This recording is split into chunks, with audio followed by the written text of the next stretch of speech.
Good evening mga master, and for today's video ay naglagay pala ako ng cream sa aking muka.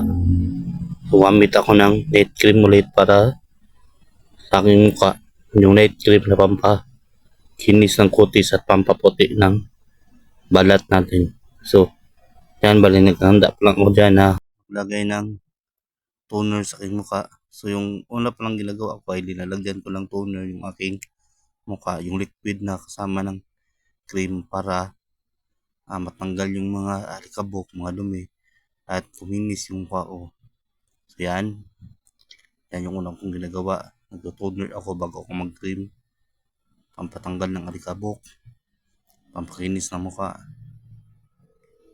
So, toner muna ang unang nilalagay ko bago ko lagyan ng cream.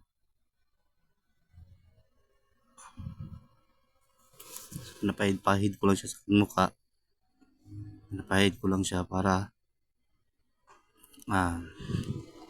matanggal yung mga alikabok. Kasi kahit na naglamos na ako kanina, meron pa rin naman yan naiipan na alikabok. At sinamahan ko na rin yung aking leeg para hindi siya matanggal rin yung alikabok. Kasi ganyan kasi pag lumalabas tayo, yung mga alikabok na sa labas, maalikabok kasi nga may mga sasakyan at yung mga alikabok na galing sa sasakyan minsan dumidikit yan sa ating balat. Kaya yan, pinapiran ko para yung mukha ko matanggal yung balat bago lagyan ng toner, lagyan ng cream. So toner yung pampatanggal ng alikabok. Kailangan talaga yan bago ka maglagay ng cream para patanggal yung mga alikabok. At pagkatapos yan, dapat applyan mo rin siya ng cream. So yan, mag-apply na ako ng cream dyan.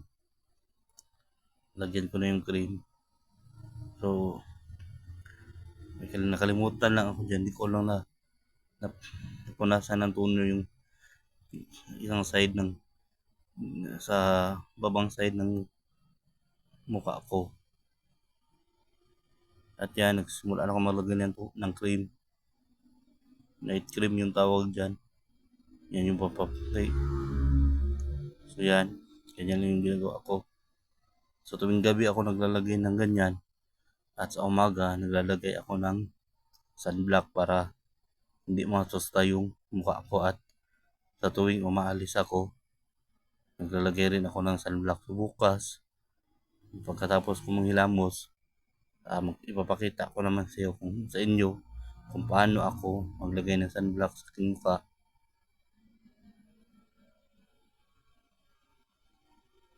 So yan, ganyan lang siya. So kung kayo maglalagay kayo ng ganyan ng cream sa inyong mukha, gayahin yung ginagawa ko na kinakagat ko yung aking labi para hindi malagyan yung labi nyo.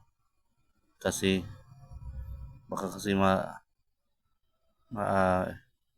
baka mapunta pa sa dila nyo So yan, ganyan lang yung ginagawa ko. Pinapahid-pahid ko lang siya sa aking mukha.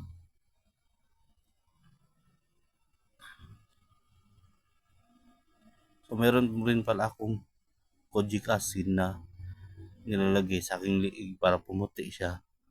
Pero ngayon, since naglagay na ako ng cream, nilagyan ko rin yung aking liig. Yung nilagyan ko ng cream na mapaputi, pinahiran ko lang siya. Nilagyan ko siya ng cream sa kamay ko. So yun yung ginagawa ko tuwing gabi bago matulog. So hindi ko na